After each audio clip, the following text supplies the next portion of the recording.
ఉమ్.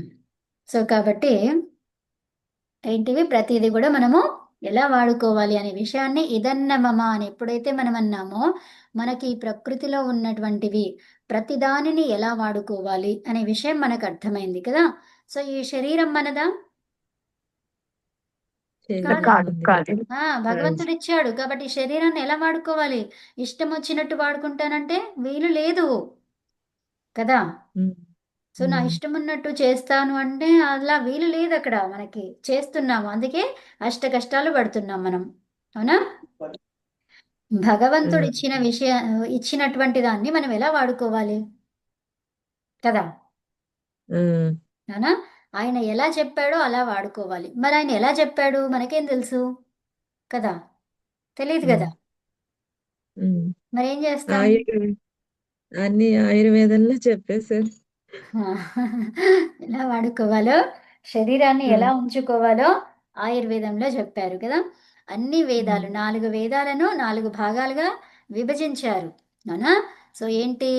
జ్ఞాన వేదం అని, అవునా, జ్ఞానానికి సంబంధించింది, కర్మకు సంబంధించింది, ఇంకా ఉమ్. ఇంకా దేనికి? అన్ని జ్ఞానము, యోగా, కర్మ, ఆరోగ్యము. తర్వాత ఆరోగ్యం, విశేషంగా అన్నిటి గురించి ఉన్నది అథర్వ వేదం. అవునా? సో అథర్వవేద జ్ఞానం గురించి సామ సామవేదము, మళ్ళీ సంగీతం ఉంది కదా జీ. అవును, అవునండి. ఉమ్, ఉమ్, సో అలాగా ఆ, ధ్యాన కర్మ ఉపాసన ఏం చెప్పారు? ధ్యాన కర్మ ఉపాసన. తర్వాత ఏంటిది? ఆయుర్వేదం. ఉమ్, అర్థమైందా? ధ్యాన కర్మోపాసన విధి అంటాం. అవునా? సో అంటే ధ్యానం గురించి దేంట్లో ఉంది? మొత్తం ధ్యానం గురించి ఋగ్వేదంలో ఉంది. సో ఋగ్వేదంలో ఉన్నటువంటి ఎక్కువ మట్టుకు మంత్రాలు వేరే వేరే వేదాలలో కూడా వచ్చినాయి అన్నమాట. ఓకే. ఉమ్, సో ఉమ్, కొత్త మంత్రాలు వచ్చినవి అంటే చాలా తక్కువగా ఉన్నాయి. సో ఋగ్వేదం నుంచి వచ్చినవి ఎక్కువగా ఉన్నాయన్నమాట. ఓకే. 2000 మంత్రాలు ఉన్నాయనుకోండి. 2000లో ఒక దాదాపుగా 1000కి పైన ఋగ్వేదం నుంచి వచ్చి ఉంటాయి. అర్థమైందా? కొన్ని మంత్రాలు ఒక 600 700 మంత్రాలు కొత్తవి ఉంటాయి. సో అలాగనమాట. మరి దాన్ని ఆ వేదములో వేరే విధంగా చదవడం అనేది ఉంటుంది. దాని అర్థము అనేది వేరుగా అవుతుంది అప్పుడు. అర్థమైందా? సో అలా అన్నమాట. ఆ మంత్రమే మళ్ళీ అర్థం మారిపోతుంది అజీ. హ్మ్. అది చదువుతున్నప్పుడు కొన్ని ఇప్పుడు చూడండి, నేనేమన్నాను? వినండి అన్నాను. వినండి అంటే ఏమైంది? జస్ట్ వినమని చెప్తున్నాను. వినండి ఏమైపోయింది? మీ పరధ్యానం, మీరు పరధ్యానంలో ఉన్నారు. అందుకే వినండి. ఆ? అరే వింటున్నారా లేదా? ఏమైంది? క్వశ్చన్, ఆ. క్వశ్చన్. సో అంటే వినండి అని ఇంకా గట్టిగా అన్నాను. అంటే వింటున్నారా లేదా, అసలు ఏంటి మీ సంగతి అనేది అర్థమైందా? సో అలా అన్నమాట. అంటే ఒక్కొక్క వేదములో అదే అదే ఉన్నది పదం. అదే పదాన్ని వేరు వేరుగా అర్థాలు ఇస్తుందా లేదా ఇప్పుడు? అలా అర్థం అన్నమాట. మారిపోతుంది. మారిపోతుంది. ఏంటి మన యొక్క సౌండ్ని బట్టి అక్కడ అర్థం అనేది మారిపోతుంది. ఆ వ్యక్తి ఏం చేస్తున్నాడు అనే విషయం మనకు అర్థమవుతుంది కదా. సో అలా అన్నమాట. అవునవును. ఉమ్, అలాగా ఉంటుంది. అందుకనే ఆ, అంటే మరి మనకు శీఘ్రత ఉందనుకోండి. అరే తొందరగా రా అని చెప్పేసి అంటామా? రా అంటాము. అవునా? రా, వస్తున్నావా లేదా అనే అర్థాన్ని ఇచ్చేలాగా ఎలా చెప్తాము? ఎలా చెప్తాము? వస్తున్నావా లేదా అని గట్టిగా అంటావు. హా, అదే కాదు, రా అని అనేదాన్ని ఇంకొంచెం ఎక్కువ పొడిగిస్తాం కదా. ఆ, రా అని. ఉమ్, సో అలా అనమాట. ఇవ్వు అంటే ఇవ్వు, ఇవ్వు, ఇవ్వే, ఇలా అంటామా లేదా? సో ఇవ్వమ్మా, నాకు ఇప్పుడు ఆకలేస్తుంది, కొంచెం భోజనం పెట్టమ్మా అంటున్నామా? సో అలాగనమాట. అడిగి అంటే మన లోపల వేరేగా అవుతుంది అది. అదే అదే పదాన్ని భావం మారిపోతుంది, భావం. మారిపోతుందా? అంటే ఎంత అర్జెంట్ అనేది అర్థమవుతుంది అక్కడ. సో అంత ఉమ్, అర్జెంటుగా మనము భగవంతుని ప్రార్థన చేయాలి. అర్థమవుతుందా? అంతే అర్జెంటుగా మనము ఉమ్, పనులను కూడా చెయ్యాలి. ఓకే. ఉమ్, సో అర్జెంటుగా అమ్మని అడిగావు, కానీ అమ్మ దగ్గర నువ్వు లేవు కదా, ఎలా ఇస్తుంది? ఎక్కడ ఉమ్. ఉండాలి నువ్వు అడుగుతున్నప్పుడు? అమ్మ దగ్గరే ఉండాలి. ఉండాలి, దగ్గరుండి అడగాలి. నువ్వు ఎక్కడో ఏదో రూమ్ లో బయట రోడ్డు మీద ఎక్కడో ఉండి అమ్మా అని గట్టిగా అరిస్తే ఏమైతుంది? ఏం లాభం లేదు అక్కడ. అవునా? అవును. అంటే అక్కడ పెట్టినా కూడా నువ్వు తీసుకునే స్థితిలో లేవు అక్కడ. అంటే భగవంతుణ్ణి కూడా ఎంత శీఘ్రంగా మనము రావాలి అని కోరుకుంటామో అంతే శీఘ్రంగా మనం భగవంతుని దగ్గర ఉండాలి. అర్థమైందా? సో అప్పుడే ఉమ్, మనకు ప్రాప్తిస్తుంది. మనం ఏమి కోరుకుంటామో అది ప్రాప్తిస్తుంది. ఓకే. ఉమ్, అంటే ఏంటి, నువ్వు ఏదైతే అడుగుతున్నావో ఆ పనికి నువ్వు సరి అయినటువంటి క్రియ అనేది చెయ్యాలి. అడిగాడు, ఎక్కడ రోడ్డు మీద ఉండి అడిగాడు. సో మరి ఇంటి దగ్గర వచ్చేసరికి ఎప్పుడో పెట్టేసింది, తీసేసింది అమ్మ. అవునా? ఉమ్. అది వచ్చేప్పటికి టైం మరి అయిపోయింది. ఉమ్, భగవంతుని దగ్గరే ఉండాలి అంటే అప్పుడు ఎలా తీసుకోవాలి అర్థం? అదే ఇప్పుడు ఆయనకి దగ్గర ఎలా అవుతాము? ధ్యానం ద్వారా. సో ధ్యానములోనే పరమాత్మను దర్శించుకుంటావు. అర్థమైందా? ఉమ్, రూపము లేని ఉమ్, దానికి రూపము లేని ఆత్మతో దర్శనము జరుగుతుంది. అది దేని ద్వారా? ఇది ఉమ్. ఆ జడ ధ్యానం, పదార్థం ఏదైతే ధ్యానం. శరీరం ఉందో ఈ శరీరం ద్వారానే సాధ్యం అది. ఆ ఆత్మ విడిగానే ఉమ్, ఉన్నప్పుడు మరి పరమాత్మ దగ్గరనే ఉంది కదా, దానికి అక్కడ ఏదీ లేదు. అర్థమైందా? ఉమ్, అంటే అనుభవం అనేది ఉమ్, లేదు అక్కడ. అనుభవిస్తుంది ఎప్పుడు? శరీరముతో ఉన్నప్పుడు అనుభవిస్తుంది. అక్కడ ఆ ఆత్మలో అవునండి. అనుభవం అనేది లేదు అక్కడ. అనుభవించాలి అంటే మనము ఉమ్, ఆస్వాదిస్తేనే అనుభవము జరుగుతుంది. ఆస్వాదించాలి కదా. ఆస్వాదిస్తేనే అప్పుడు మనకి సుఖ శాంతులు అర్థమవుతాయి అవి. అవునా? అంటే ఇప్పుడు ఒకటి, ఏదో ఒకటి మంచి పండు ఉంది, సీతాఫలం ఉంది. ఆ సీతాఫలంని మీరు చెప్పారు ఇలా ఉంటుంది అలా ఉంటుందని మీరు చెప్పారు. అది నేను తీసుకొని తిననంత వరకు నాకు ఉమ్. తెలుస్తుందా? తెలియదు. తెలీదు. అంటే ఏంటి, ప్రతిదానికి ఉమ్, మనకు చేసే అవకాశం ఉన్నది. ఏంటి, ఆ రూపము లేని దాన్ని చూసే అవకాశము ఉంది. ఎలాగా? దానిలాగా మనం మారినప్పుడు. మారినప్పుడు అంటే ఎలా మారుతావు మరి? మారము. కానీ సో దానికి సంబంధించింది ఏంటి? ఇప్పుడు నాకు విత్తనం గురించి తెలుసుకోవాలి. ఉమ్, విత్తనానికి రూపం ఉందా లేదా? ఉమ్. ఉంది, మట్టిలో వేస్తే ఆ, విత్తనానికి రూపం మొలకెత్తుతుంది. ఉంది. ఆ రూపం ఉంది కాబట్టి అది ఎలా ఎలా చేంజ్ అవుతుంది అంటే నేనే ఒక విత్తనం లాగా అనుకోవాలి నేను. అర్థమైందా? ఉమ్, సో ఇప్పుడు నేనే ఉమ్. విత్తనాన్ని. సో అప్పుడు నేను ఎలా అవుతాను అనేది గమనించుకోవాలి. అప్పుడు దాని గురించి అర్థమవుతుంది. ఇప్పుడు భగవంతుడు ఉన్నాడు, భగవంతునికి రూపం ఉందా లేదా? లేదు. లేదు. అప్పుడు నువ్వు ఎలా మారిపోతావు? రూపము లేని దానిగా మారిపోవాలి. అంటే ఏంటి అది? ఉమ్, ఆత్మ. ఉమ్. అర్థమైందా? అర్థమైంది. శరీరము ఉంటూ ఈ ఆత్మని ఫీల్ అవ్వాలి. సో ఇప్పుడు నేను శరీరం ఉంటే నేను ఇక్కడ శరీరంలోనే ఉన్నాను, కానీ విత్తనం లాగా అయిపోయినాను నేను. అంటే విత్తనం లాగా నేను ఫీల్ అయిపోతున్నా అక్కడ. ఉమ్, ఆ విత్తనం ఉంది. సో ఈ విత్తనానికి నీళ్లు వేయలేదు, మీరెవరు నీళ్లు అందించలేదు. సో అప్పుడు అది ఏమైపోయింది? నేనేమైపోయినాను? కుంగిపోయానా, ఉన్నానా మంచిగా అనేది మనది మనం అర్థమవుతుంది కదా. సో అలా మనం అర్థమైంది. ఊహించుకోవాలి. అంతే, దాని రూపాన్ని మనం తీసుకోవాలి. ఇప్పుడు ఆత్మ పరమాత్మకి రూపం అన్నమాట. అర్థమైందా? రిలేషన్ ఏంటిది అక్కడ? ఆత్మ పరమాత్మ ఉమ్, రిలేషన్. అది అర్థమైందా? అర్థమైంది. సో అలాగా. ఉమ్. సరే, ఈ మంత్రం చూద్దాము. ఓం. ఏం చెప్పండి. సరే. ఉమ్. ఓం. ఇది ఒక్కటి చెప్పేసుకొని ఆపేద్దాం. ఆ, ఆ, తర్వాత భూర్భువస్. ఇక్కడ ఏమనాలి? విసర్గ ఎలా అవుతుంది అది? ఇక్కడ సా ఉంది. స- ఆ, ఉమ్. పా సాకి సా. ఒత్తి హా, పొల్లు ఉత్తమం. పొల్లు పొల్లు సాలాగా వచ్చేస్తుంది. ఉమ్, ఉమ్. భూర్భువస్వర్ద్యౌరి. ఓకే, వినండి మళ్ళీ ఒకసారి చెప్తాను. ఓం భూర్భువస్వరగ్ని ఓం భూర్భువస్వరగ్ని వాయువాదిత్యేభ్య. ప, ఇక్కడ ఏం రావాలి? విసర్గ ప. ఎందుకు? పు పు ఇక్కడ పా ఉంది కాబట్టి. ఓకే. ఆ, తర్వాత ఆ, ఇక్కడ భ్యహ. భ్యహ దగ్గర ఏముంది? సా ఉంది. అంటే ఆ. భ్యస్ స్వాహ. Yes. ఓకేనా? ఓకే, మీకు అర్థమైంది అది. వస్తుంది సో వస్తుంది. సరే చదవండి ఇప్పుడు. ఓం ఉమ్. భూర్భువస్వరగ్నివాయువాదిత్యేభ్య ప్రాణాపాన వ్యానేభ్య స్వాహా. చదవండి. ఉమ్. ఓం భూర్భువస్వరగ్నిర్వాయుర్వాదితేభ్యః తేభ్యః ప్రాణాయ పానవ్యానేభ్యः స్వాహా. సరే, బ్రేక్ చేద్దాం ఇక్కడ. ఆ, ఆ.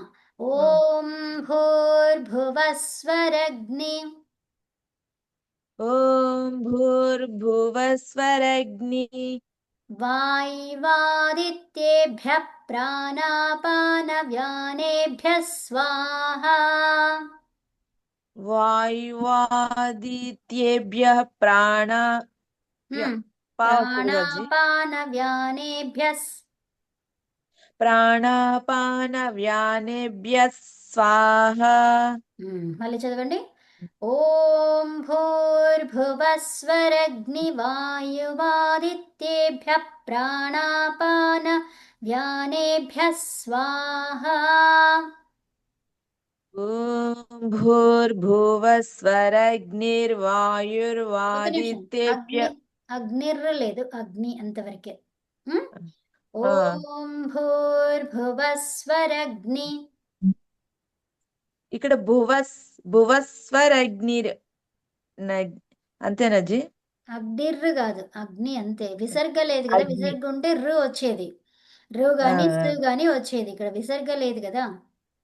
ఉమ్, ఇక్కడ వా పక్కన విసర్గలు ఉంది కజ్జి, అది సా కింద వస్తుందా? అంతే అంతే, అవును. ఆ, ఆ. ఉమ్, చదువుతాను.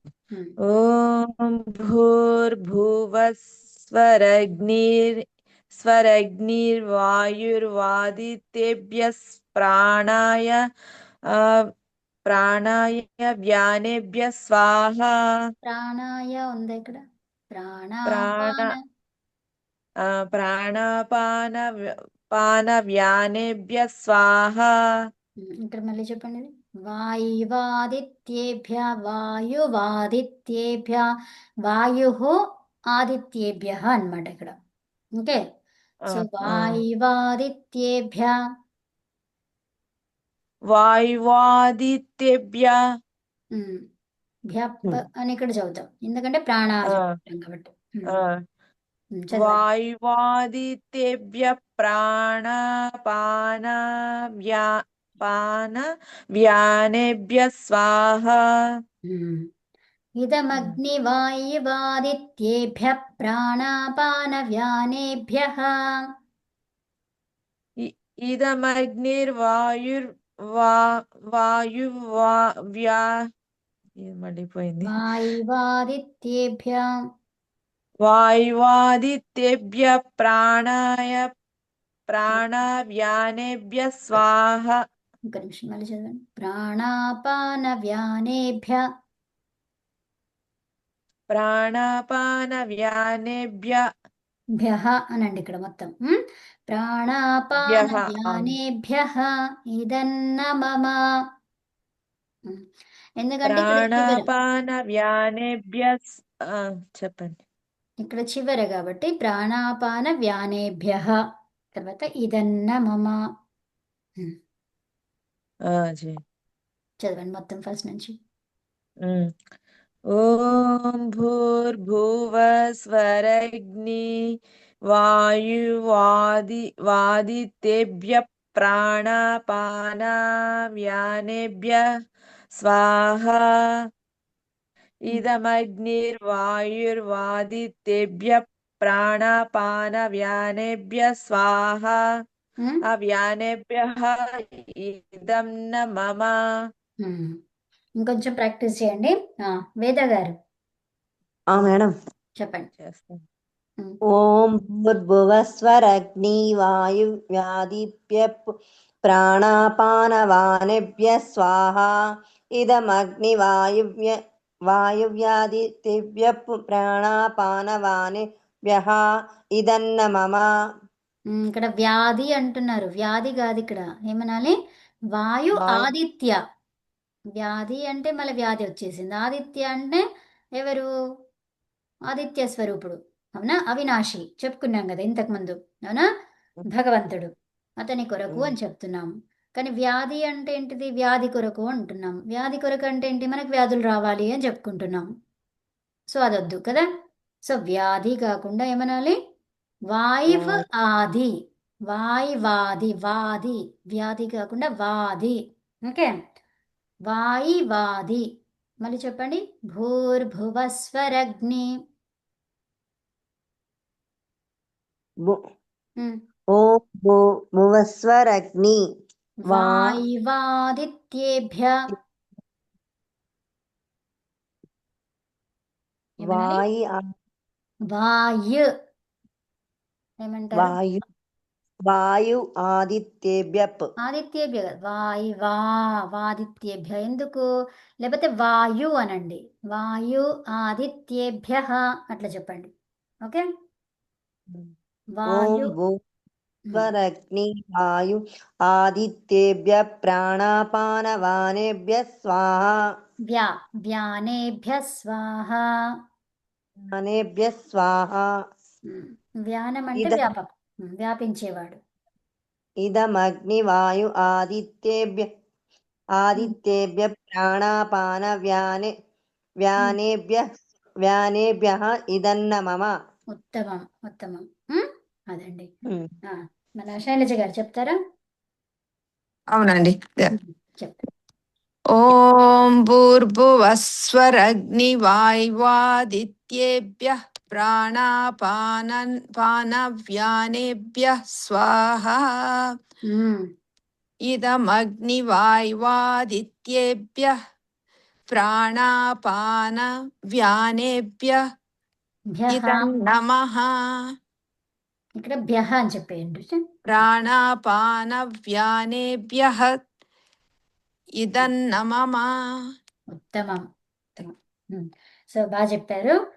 Thanks. ఇదండి. సో ఇక్కడ ఏంటంటే, హే పరమేశ్వర, నీవు భూర్భువః స్వః ఏం చెప్పుకున్నాము? ప్రాణాలకి ప్రాణమైనటువంటి, దుఃఖ వినాశకుడైనటువంటి, సుఖస్వరూపుడైనటువంటి నీవు ఏమంటున్నాము? అగ్ని వాయువాదిత్యేభ్య అంటే ఏంటి? మళ్ళీ జ్ఞానస్వరూపుడు. అవునా? జ్ఞానస్వరూపుడు, అనంత బలమైనటువంటి అనంత బలము కలిగినటువంటి నీవు. తర్వాత ఎవరు? ఎలాంటి వాడివి? అవినాశివి అని చెప్పుకున్నాం ఇక్కడ. అవునా? అవినాశివి. తర్వాత ప్రాణాపాన వ్యానేభ్య అంటే ఏంటి? ప్రాణదాతవు, దుఃఖ వినాశకుడవు, తర్వాత వ్యాపకుడు అయినటువంటి నీకు స్వాహ ఆహుతిని ఒసగుచున్నాను. అర్థమైందా? ఆహుతిని ఇస్తున్నాను. కాబట్టి ఇది నాది కాదు. ఇదం న మమ. ఇదం అంటే ఇది, న అంటే కాదు, మమ అంటే ఎవరిది? అంటే మాది కాదు. నాది కాదు. నాది కదా. సో మమ అంటే నాది, నా అంటే కాదు కదా. మమ నా కాదు. ఏం చెప్పాలి? నాది కాదు నాది. అనడానికి ఏమంటాము? నాది కాదు. మమ నా. మమ నా అంటే మమ నాది నా. కాదు. అర్థమైందా అండి? మమ అంటే నాది. మమ అనండి అంటాం. అవునా? ఇదంతా చెప్పిన తర్వాత మమ అనండి అంటారు. అవునా? అంటే ఏంటి? ఇది నాది అని చెప్పండి అని అంటున్నాం. ఇక్కడ ఎక్కడ చెప్తున్నాము? ఇక్కడ మమ పుత్రిక అని చెప్తాడు కదా. ఏం చెప్తారు ఇక్కడ? మనం ఒక యజ్ఞకార్యం కానీ అది కానీ ఇది కానీ చేస్తున్నప్పుడు మమ అను అని అంటాం. అవునా? అర్థమైందా? మమ అని చెప్పేసి కూర్చో అని చెప్పేసి అంటాం కదా. అవును అంటారు. అంటే నా ఇంటిలో, అంటే ఇక్కడ నా ఇల్లు ఎప్పుడైంది? నా ఇల్లు అది నాదేనా? శాశ్వతంగా? శాశ్వతంగా నాది కాదు. ప్రస్తుతము నేనున్నంత కాలము నాది. అర్థమైందా? నాది అంటే కంప్లీట్ గా నాది కాదు. ప్రస్తుతం నాకు నివసించడానికి ఉన్నటువంటి స్థలం అది. అవునా? సో మమ అను అని అంటారు కదా. సో మమ నా అని వేదమంత్రం చెప్తుంది ఇక్కడ. అవునా? నాది కాదు అని చెప్తుంది. ఎక్కడ నువ్వు ఆహుతి ఇస్తున్నావు చూడు, అది. అవునా? అంటే అదేంటి మరి? అది ఎక్కడి నుంచి వచ్చింది? అంటే ప్రకృతి నుండి వచ్చింది. అంటే ప్రకృతిని నువ్వు ఎలా వాడుకోవాలి? అది నీది కాదు కదా. నువ్వు ఎలా వాడుకుంటావు మరి? అప్పు తీసుకుంటే ఎలా వాడుకుంటామో అలాగా వాడుకో. అది నీది కాదు కదా. మరి ఎవరో ఒకరు ఇచ్చారు కదా నీకు అప్పుగా. అవునా? సో అప్పుగా ఇచ్చినప్పుడు మనం ఏం చేస్తాము? పొదుపుగా సరిగ్గా వాడుకుంటాం. అవునా? సో అలా అన్నమాట. నీది కాదు అనే భావనతో నువ్వు వాడుకున్నప్పుడు నువ్వు నేను ఇందాక చెప్పాను ఏమని, వ్యక్తి మీద ప్రేమ కాదు వ్యక్తిత్వము మీద ప్రేమ అని చెప్పాను, అవునా? ఆహా. సో అలాగే ఇప్పుడు నీది కాదు అన్నప్పుడు నీకు అర్థమైంది ఏంటిది? అది నువ్వు అప్పు తీసుకున్నావు, ఉమ్, అర్థమైందా? అవును. సో అప్పు తీసుకున్నావు కాబట్టి దాన్ని నువ్వు సరి అయిన విధంగా వాడుకో అనే విషయాలు ఎలాగైతే అవగతం అవుతున్నాయో అక్కడ అలాగే కూడా అంతే.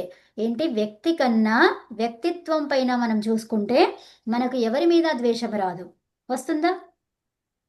రాదు రాదు. జీ. ఆ క్రియ మీద వస్తుంది. అంటే ఏంటి, ఆ క్రియ చేసినంతసేపు అది తప్పు చేస్తే తప్పుగా మనము ఫీల్ అవుతాం, అయిపోయింది ఆ క్రియ అయిపోయింది, మార్చుకున్నాడు ఉమ్, బాగా ఉమ్, అయిపోయింది. వ్యక్తి మీద వచ్చిందా ఉమ్. క్రియ మీద వచ్చిందా ఇప్పుడు మనకి? ఆ అంటే పని క్రియ మీద మీద వచ్చింది, వచ్చింది. క్రియ మీద అంతే. సో మనము వ్యక్తులను పట్టుకున్నాం అనుకోండి, వ్యక్తి మీద బాధలు, తర్వాత ప్రేమ, ప్రేమ ఉన్నప్పుడు ఏమైపోయింది అక్కడ మనకి దూరమైనప్పుడు ఇంకా మనం భరించరాని ఆ, దానిలోకి వెళ్ళిపోతాం మనం, అవునా? మనము కూడా అనారోగ్య పాలవుతాము, అవునా? సో కాబట్టి ఉమ్, మనకు ప్రేమ ఉండాలి, కానీ ఆ ప్రేమ పైన మొత్తము అలాగే శాశ్వతంగా ఉండిపోకూడదు. అర్థమైందా? ప్రేమపూర్వకంగా ప్రతి మనిషితో ప్రేమపూర్వకంగా ఉండాలి. అలాగని అక్కడ దూరమైనంత మాత్రాన కూడా సేమ్ అంతే స్వీకరించాలి. అర్థమైందా? ఉమ్, సో దాన్నే మనం స్థితప్రజ్ఞత అంటాము. అది రావాలి అంటే భగవంతుని సన్నిధిలో మనం ఉండాలి. అర్థమైందా? ఉమ్, భగవంతునికి అవును. ఎంతెంత దూరం అవుతామో అంతంత మనకు నష్టాలు కష్టాలు వస్తాయన్నమాట. ఓకే. ఉమ్, సో కాబట్టి అవును. మనము ఏది మనకి ఇవన్నిటికీ మూలమైనటువంటి భగవంతుణ్ణి తెలుసుకోవాలి. ఆ తెలుసుకొని అతనిలాగా మనము ప్రవర్తించడానికి ఏం చేయాలి? సాధన ప్రయత్నం చేయాలి. చేయాలి. సాధన చేయాలి, ప్రయత్నం చేయాలి. చేయాలి. సో అలా సాధన చేయాలి. సాధన చేయాలి. సో అదండి. సో మనకి ఉమ్, అల్టిమేట్ది మనకి తెలిసిన తర్వాత అల్టిమేట్ కంటే తక్కువ వెళ్తామా? ఇప్పుడు మనకి చాలా ఇది మంచిదండి, ఇది క్వాలిటీలో అన్నిటికంటే మంచిది అంటాము. సో మన దగ్గర స్తోమత ఉంది, సో మనం క్వాలిటీ దానికి వెళ్తామా లేకపోతే డీ క్వాలిటీ దానికి వెళ్తామా? క్వాలిటీ దానికి క్వాలిటీ దానికి, హయ్యెస్ట్ దానికే మనం వెళ్తాము కదా. సో హయ్యెస్ట్ దానికి ఉమ్, మనకి తెలిసింది, భగవంతుడు అంటే ఏంటో తెలిసింది, అతని రూపం ఏంటో తెలిసింది, అతన్ని ఎలా పొందాలో తెలిసింది. సో ఇప్పుడు అతనితో స్నేహం చేయడము తెలిసింది, విషయాలు తెలిసినాయి అంతే. మరి వాటిని చేస్తున్నామా లేదా, చేసుకోవాలా వద్దా కదా. అతనికి మించిన వాళ్ళు ఇంకెవరూ లేరు అన్నప్పుడు చేస్తాం. మనం ఏం చేయాలి? అతనినే శరణు కోరుకోవాలి, అవునా? ఉమ్, సో అలా అన్నమాట. అందుకని మనం అది చేస్తే ఖచ్చితంగా మనందరికీ కూడా సిద్ధిస్తుంది. తర్వాత ఇప్పుడు ఈ జ్ఞాపక శక్తి కానీ ఇవన్నీ మర్చిపోవేవి అనేవి సాధ్యము, సహజం అది. ఓకే. అది ఎప్పుడు సహజము? ఉమ్, సహజమే. ఈ శరీరం ఉన్నంత వరకు అది అన్నీ జరుగుతూనే ఉంటాయి, ఒక్కొక్కటి ఒక్కొక్కటి క్షీణిస్తుంటుంది. ఒకేసారిగా మొత్తం పోయిందంటే అది కూడా తప్పే అన్నమాట. అర్థమైందా? ఒక్కొక్కటిగా ఉమ్, వెళ్ళిపోవాలి. వెళ్ళిపోవాలి అంటే ఏంటి, అది పండు ఎలాగైతే కాయ ఉన్నప్పుడు ఒక్కొక్కటి కొంచెం కొంచెం కొంచెం కొంచెం కొంచెం కొంచెం కలర్ చేంజ్ అయ్యి ఎల్లో కలర్ అయ్యి తర్వాత దానిపైన చిన్న చిన్నగా ముడతలు వచ్చి ఆ తర్వాత చుక్కలు వచ్చి అలా ఎప్పుడైతే అది నశిస్తుందో అట్లా కావాలి మన జీవితం అనేది కూడా. అర్థమైందా అండి? అంటే ఉమ్, ఏ బాధ లేకుండా చెట్టు నుంచి రాలిపోతుంది అది ఎప్పుడు, అది హెవీగా అయిపోయి. అర్థమైందా? ఉమ్, సో అది ఉమ్, పండుగ మొత్తం పండుగ పండిన తర్వాత హెవీగా అయిపోయి అప్పుడు అది పడిపోతుంది. అర్థమైందా? దాని లోపల ఇంకా సారమంతా తీసేసుకుంది అది. ఓకే. జీ.